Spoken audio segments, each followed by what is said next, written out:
Checking. You sure this is real? See, this guy doesn't even know.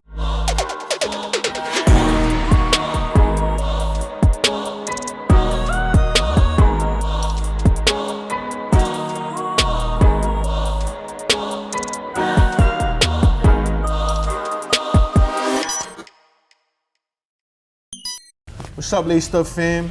I'm G. My name is Hector. And we're here to show you how to legit check. Working at Laced Up, we found a few tricks. We can show you guys the reals from the fakes and how you can spot this at home without any trouble. Easy tricks to the trades. All it really requires is, at times, a black light and just common knowledge on whatever it is that you're trying to buy. Amazon's the best. We wanted to ask you guys which one you guys think is fake. We didn't do that earlier. What do you guys think real quick? We gave y'all a brief side-by-side comparison. If you had to really check them out, give a quick answer on it. Let us know in the comments below what you feel like would be. And please subscribe to our channel. So, as you can see here, this is a Jordan 4 red colorway, right? And I have another pair here to show you. Sometimes it's easier to show what's real and what's fake when you have two items on hand, side by side. But again, with this black light, I can show y'all little details that you should spot out when it comes to trying to find for a fake. Mind you, this is a good fake. Like without this light, which like I said, Amazon, get it? Without this light, you would not be able to tell. This is a great fake. Like I could put it on, who's telling me what?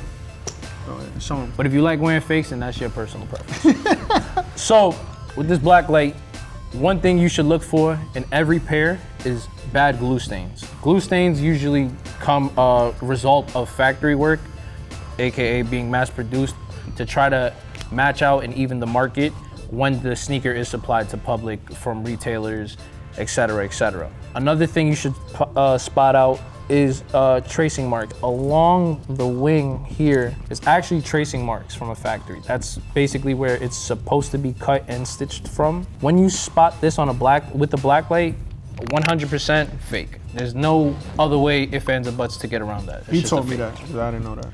Also, there's certain things that you can spot out when you have two items at hand. Usually weight is a big concern. Materials itself, one is usually a lot softer.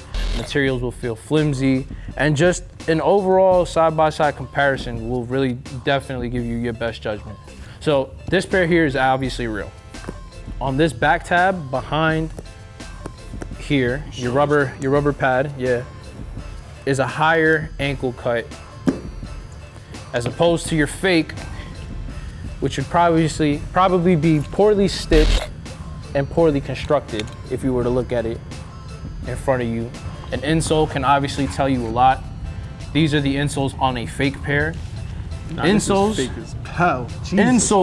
are a very big key. If you put your foot in a sneaker and it feels like a rock, it's probably fake. Every sneaker is designed with cushion and materials that keep your foot in comfort for a longevity of about 6 months. This will probably last you about 2 weeks. This to me was really easy because I deal with ones all the time. Just by the shape, it should, all ones should have an hourglass shape going in and then out. This one is clearly like all the way up, like styrofoam almost. That's a clear giveaway for these. And one more, don't laugh, but this is really real. Coño! A good smell, a good whiff tells you all. Real Jordans, real ones smell like great leather, like you could tell. You can hear the cow dying. Yeah. But fakes have a very, what's the smell? It smells like acetone almost. Like it's very bad, like automatically you can tell. Another giveaway is if you really want to get in depth, is always look at your insole. And when you remove your insole, your stitching pattern alongside the inner heel of any sneaker. Certain patterns are very distinct. Nike as a whole has this distinguished stitching pattern on their heels. It's very spaced out and poorly stitched, like if it was in a rush. That's another giveaway about noticing any fake at any given moment. Smell terrible. 350s to me are really easy to spot a fake. I did get caught once with a pair of belugas, I cannot lie. But it happens to everyone. Only human, human error. It wasn't once, G, don't lie. It was once. It wasn't once. Was it once? No. It wasn't once. It was G. once. It wasn't once. It was once. They're gonna do better. Oh my God. Don't post that. Big giveaway for me is shape. Overall shape is a big one. The soles on the bottom, again, another hand-by-hand thing you should have. Boost material shouldn't be firm at any given moment. It should always feel soft, like if you're kind of squishing a cloud. Or puppy ears. Puppies are very beautiful. But when it comes down to checking a boost, always make sure you're squeezing boost material. If you feel like it's a lot firmer than the next pair that you would possibly use, again, a straight giveaway. On real Yeezys, it's a lot firmer and it takes time to break in. On a faker pair, it usually gives its shape away and it never holds due. So if you see this here, this looks like a deflated tire. So just because it's only a sneaker thing, doesn't mean we can't G-check clothes. So for all y'all wearing that fake designer, I'm watching. And we could tell. Why? Because we nice like that, clearly. CDG BOGO. It's a very popular item when it did come out back in 2018. There was a lot of fakes that did go around at some point. With any BOGO in general, this one in particular is a little different, but with BOGOs, Supreme hoodies and stuff like that, obviously it has the big woven patch in the center of the chest. Easiest way to kind of spot your fake with that is flip your hoodie inside out and just check your stitching points within the hoodie itself. CDG BOGO, what you would want to check is your tags. Tags always got to be on point. It's always got to look never faded. Everything is very clearly printed on this tag itself. Another thing you can also check is the under tag. Materials, product number, and where it's made is a very, very, very, very big part. One thing you can always tell, again, by stitching pattern. On a real hoodie, your stitching pattern is always even and it's very, very neat and precise. Again, you'd always want to match, if it does state from New York City, where it was actually made and your material.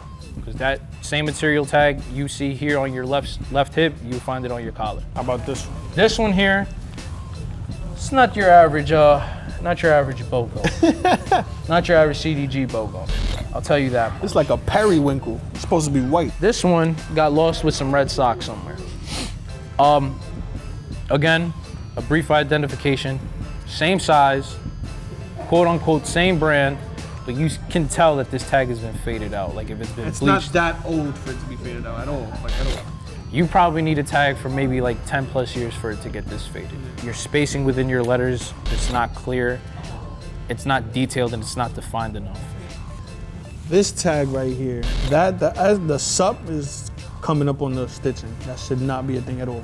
If your lettering is crooked on your tags, You're wearing crooked clothing. yeah, Is what it clothing is. ain't right. Your cousin you hate, I don't know. Yeah, give like, this to the least favorite family person in your house. So we're gonna discuss the difference between a legit and a false pair of foam runners. The fake pairs are usually a lot heavier than the real ones. Any authentic pair, if you squeeze on the heel, it's a lot softer. It's a foam runner. It's not supposed to be a rock runner. And this is exactly what you'll get with the fake pair. Certain vents are cut in a particular manner on the fakes. And if you get closer into detail, you can tell these are just not as detailed enough in the cut. You can also tell by the box itself. When you close any foam runner box, it should be an exact close. It shouldn't be any point of overlapping. And also, this hand tag here is never ever placed on the right shoe of any Yeezy or foam runner whatsoever. I hope they fit. Cool. Boom, we've been handed these Buck Nasty 2000s. Nah, bro. These is poor. Yo, seriously? Nah. Yo, where you get these, Eli?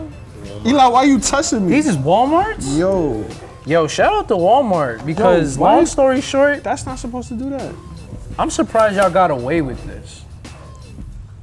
Michael Jordan would have been on y'all ass. Nah, this is Jamaica Avenue because this is bad. This is Jamaica? Yeah, nah. Why gotta be Jamaica? Why can't it be Flatbush? That's not supposed to be sliced up at all. I don't know what. Eli, where you get this? Thank you guys for watching us. Legit check, seeing crazy bad fakes and seeing really good fakes as well. I hope you guys learned something and please keep checking us out on our YouTube channel. Please stop by at our brand new location, Laced Manhattan. And yeah, come shop with us. Like I said, I'm G. I'm Hector. Stop by, show us some love, and I'm taking these home today. What are you gonna do with that? I'm gonna wear them.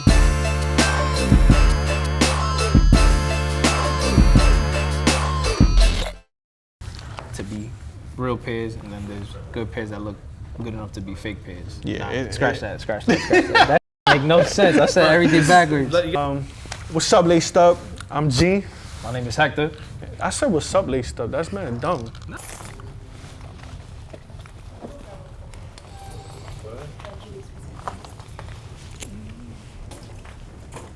Coño. Bro, my lips was dry. ¿Todo que está bien? Ay, ay, ay. Ay.